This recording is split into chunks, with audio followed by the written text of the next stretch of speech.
love small, fun to drive cars with go-kart-like handling, the Mini brand has always been perfect for you. There's just one problem. Eventually, you might start having a family and then you need something bigger. And unfortunately, that means leaving the Mini brand and going somewhere else. That's where this car comes in. This is the all-new 2025 Mini Countryman. It's the biggest vehicle that Mini has ever made, and today we're going to be driving it around the roads of Portugal. I'm one of the first people to get to drive this outside of Mini. This is actually the JCW, the John Cooper Works, the most powerful gasoline version of the Countryman. There will also be an electric version that we will drive in a separate video. Be sure to check that out. And let's find out whether or not this new Countryman is big enough to keep you in the Mini brand.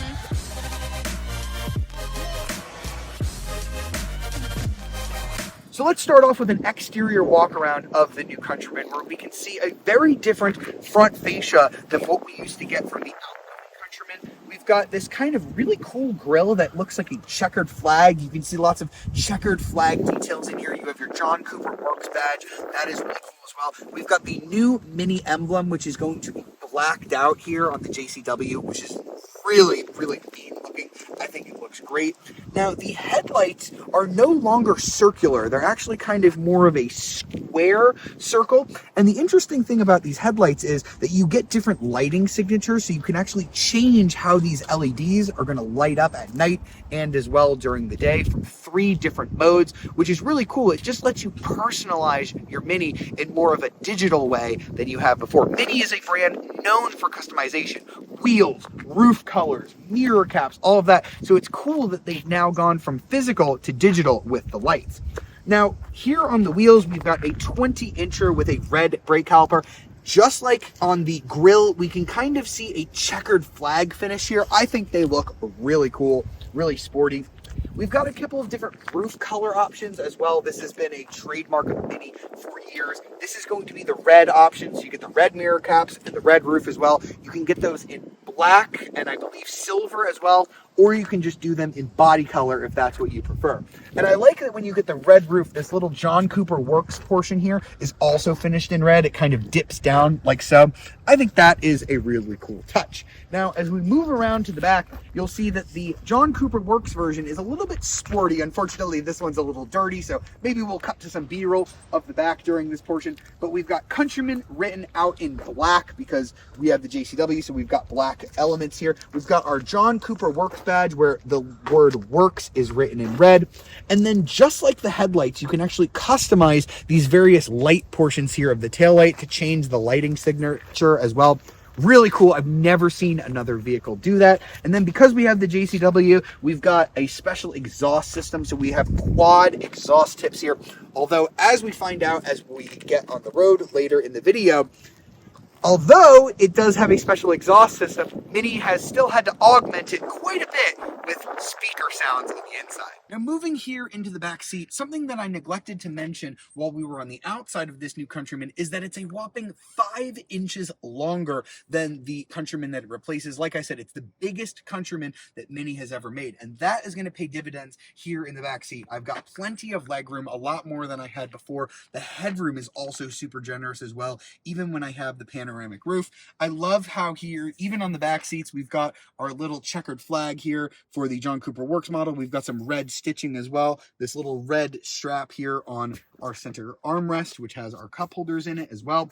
And something else that's really nice here is that I can actually slide these seats forward and back. So maybe you have a kid in a car seat here, and they don't need quite as much legroom. This way you can get a lot more storage space here in the trunk with the seat folded all the way up. Or if you have an adult, you can slide it back as well. And I do have a little strap here that I can pull this seat up. I can recline it back a little bit. So this is a lot roomier than what you've ever had in a Mini before. So if you've had the last generation Countryman and one of the reasons why you got rid of it or are looking to get rid of it was that the back seat wasn't too big, you got to check out this new one. It's a lot better. And it's not just the back seat where the new Countryman is bigger. You also get a much larger trunk. So the trunk space has gone from 17 cubic feet in the outgoing Countryman to now 25 in this one. And if we come over back again to the back seat, those same little levers that we used to adjust the backrests here to split fold the seat. So as you can see, I can leave this 20 portion up here in the middle, and I can just fold the outer seats, or I can go ahead and pull a tab and fold this down as well. With all of the seats folded, you're going to have 57 cubic feet of storage, which is 10 cubic feet more than you used to get in the Countryman. Now let's check out the interior of the Mini Countryman, where because we have the JCW, we do have some special elements that you're not going to get on the regular S version, including the seats. They are a little bit more bolstered than what you're going to get on the regular Countryman. We've got a imitation leather down here on the bottom portion, but we have this nice fabric here on the top. We have a little bit more of that checkered flag design here on the center here. We've got a nice red stripe here on the headrest. These seats are pretty comfortable. Now the interesting thing is you actually get a massage seat here on the driver's side, not on the passenger side. It's not the best massage I've ever got. It's more of just an airbag that goes up and down in your back, but it is kind of nice to get a massage seat at this price point. The other thing that you'll notice here on the JCW model that's different is you get a fabric dash on all of the Countryman models, but this one is going to have this kind of blood rain pattern that you're not going to get on other ones. I think it looks really cool, although there are some cool patterns on the regular Countryman as well. You're also going to get a thicker steering wheel here, so you've got this really chunky grips here on the top with this perforated leather, and then here at the bottom you actually get this little fabric piece. It's going to say John Cooper Works here on the bottom of the wheel, and you get this little red fabric piece. You actually get fabric on all of the Countryman models, but here is on the JCW, you're going to get more red accents. Now, the big thing I want to talk about here on the inside of the Countryman is going to be this. This is the piece de resistance. This is the first ever circular touchscreen that you're going to see on the inside of a car. It's got the latest mini software in it, so it has a ton of really cool functions, including this little guy whose name is Spike. He's the cutest little guy. So he is a British Bulldog, which is kind of the signature mascot of the Mini brand. So you can have your virtual assistant, your voice command in the car be a little Mini Cooper, but I prefer Spike. I think he's just so super adorable. So when you tell this car, "Hey Mini," it's going to pull up Spike, and he's going to be able to answer any questions that you want. Look at him there, all cute and adorable. You can see that he's blue there on the top, but that can actually be changed as well. Let's go ahead and back out from Spike. Because we have this little knob here, this little toggle switch that says experiences. So right now we're in the core mode, which is going to be your base setting. But of course, you got to have the go-kart mode. So we activate it. And now the screen is going to go ahead and change to be very different than it was in the core mode. We've got, as you can see, a red, black, and white speedometer. I think that is so cool looking. It's also going to do things like make the steering heavier and the throttle and all of that as well. It's going to make the car a little bit louder. We've got a bunch of other modes too. We've got this nice green mode. So this is going to be a little bit softer. So this is kind of our eco mode. So we have our speedometer there in the middle. You can also change what's on the menu here. We also have a vivid mode, a timeless mode. We have a personal mode that you can go ahead and customize with different wallpapers as well. So you're going to get a few preset options. You can download photos from your phone as well. So let me go ahead and set that one. And now when I go to the speedometer, you can see that it's a green tack needle. And that is because the image that we chose had a little bit of green. It'll automatically select like the most prominent color from the photo and use that to customize your mode. So just like how I was talking about how the headlights are customizable and the roof is customizable, so too is this circular screen. Now, in addition to being able to see the speedometer here on the center screen, which is a little bit distracting, because you kind of have to look off to the side to look at that, you also have this really interesting head-up display. I promise it's only flashing here on the screen. It's not like that here in real life, but it's this little piece of glass that pops up, and you can see you have a nice little speedo. You can have information like your map and stuff up there. I really like having that, and I have polarized sunglasses on right now, and that usually wipes out any head-up display, even some really good ones from BMW. So the fact that I can still see that perfectly fine, even with my sunglasses on, is really good. And overall, I just love the spaciousness of this cabin. We have tons of storage space down here. We've got our wireless charging pad with a little bit more of that nice black and red fabric. We've got another storage area right here. We've got our cup holders here. We have this storage area down here, and you get this little mini box here. You go ahead and pull this little strap and you can open that up and you can store stuff in there. So just tons of places to put all of your devices. And I do like how, even though most of what you're going to do on this car is going to be done through the touchscreen, we do have some nice little controls here. This is our park reverse neutral toggle. So you push down for drive, up for reverse. As you can see, we have a nice 360-degree camera. That is new. Mini has never had that before. We have the experiences toggle, as I talked about, and I really like this little feature right here, is that you don't get a key anymore on any Mini Coopers. You don't actually turn a key, but this is how you start and stop the car. It is like a little plastic start-stop thing. That is really cool, cute, and I do like that a lot. All right, now let's get behind the wheel of the new Mini Countryman, and first we'll talk about the different powertrain options. We are actually not getting all of the various powertrain options in the United States market. Believe it or not, we're actually not getting the base model, which is actually called the C.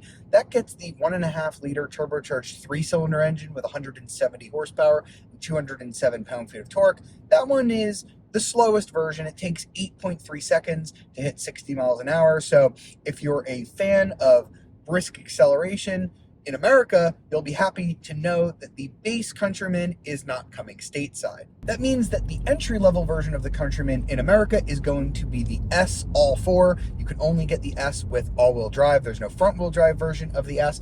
That one has a 2-liter 4-cylinder engine instead of a 3-cylinder engine, producing a much healthier 241 horsepower and 295 pound-feet of torque. But the one we're driving is the John Cooper Works, the JCW. So this one has the same 2-liter 4-cylinder engine, but it is up-tuned. We have the same 7-speed dual clutch transmission that you're going to get in the Cooper S version of the Countryman, but this one produces a whopping 312 horsepower and the same 295 pound-feet of torque, meaning that 0 to 62 miles an hour takes just 5.4 seconds. In fact, why don't we come to a stop, pull the boost paddle, give it launch control, and let's go.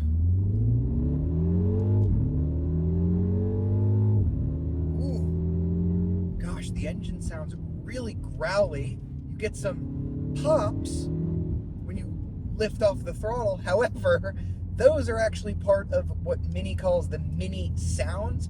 So those pops, even though this is a JCW and you expect it to be louder than a normal Countryman, those are coming from the speaker, not from the exhaust. So if I were to turn those off, it would get a lot quieter in here. So now I've turned the Mini sounds off. I still think the engine sounds pretty good. It just doesn't have that fullness. It doesn't have those pops from the speaker or from the exhaust that you get when the sounds are on. So one more time, I just turn the sounds on again. Yeah, definitely sounds better with the sounds on. And now let's talk about how the Countryman feels from behind the wheel, because this is the JCW model. This is the hot version. You want this to be fun to drive. Now the Countryman, as we've talked about in this video, is bigger than before. So it has lost a little bit of that go-karty feeling that you're used to from a Mini. That's just going to be a sacrifice of making this car larger and more practical. That being said, this is still very fun. This is very hot hatchy. In that go-kart mode, we've got heavier steering. It isn't super communicative, but it is very responsive. The all-wheel drive system is providing tons of grip. We've got tons of power from that engine. I do like the dual clutch transmission. I actually missed the previous generation JCW actually had a normal torque converter 8-speed. And I think that this dual clutch is a little bit more motorsport feeling than the old 8-speed was. You can, of course, take manual control as well, although I will say the shifting is pretty darn quick. It's definitely not the best dual clutch that I've ever driven. I wouldn't put it on the same level as something like a Volkswagen GTI or Golf R, but the shifts, you know, when you pull the paddle, the shifts actually happen really quick, but I think they actually are a little bit better when you leave it in automatic mode. But the one thing that can't escape my mind right now as I'm driving this JCW is I just got out behind the wheel of driving the electric Mini Cooper, which actually has one more horsepower than this JCW model and a lot more torque. And the response from the electric drivetrain, this is pretty quick, but it requires a downshift. It requires the turbo to spool up. You're going to get quicker acceleration. In the real world, the 0 to 60 on this is a little bit quicker than the electric one by just 0.2 of a second. But in the real world, in terms of passing power, we're on these tiny Portuguese roads, and when I need to overtake somebody, it's easier in the electric one. I can make a pass without thinking about it. In this, I have to think about what mode I'm in. I have to think about the gears. Is it going to kick down quick enough and give me the power that I need? So honestly, I think the electric one might be the best option to get if you're into sporty driving.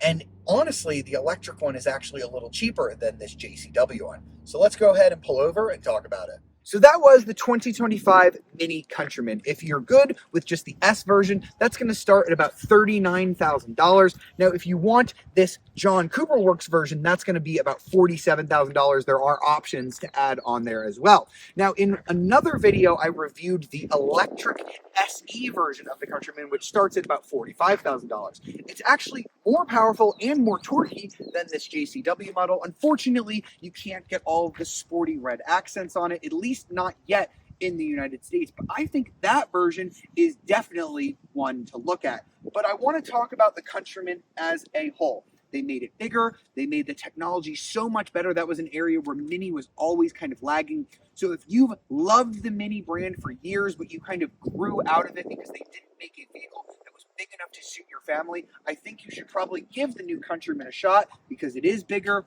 it's better in every way, and they have retained a lot of that really fun go-kart handling. I really hope you've enjoyed this look at the 2025 Mini Countryman. For more videos like it, be sure to like, subscribe, and ring that notification bell to be alerted of our latest videos. And if you want to read more about the Mini Countryman, be sure to check out carbuzz.com. I'll see you next time.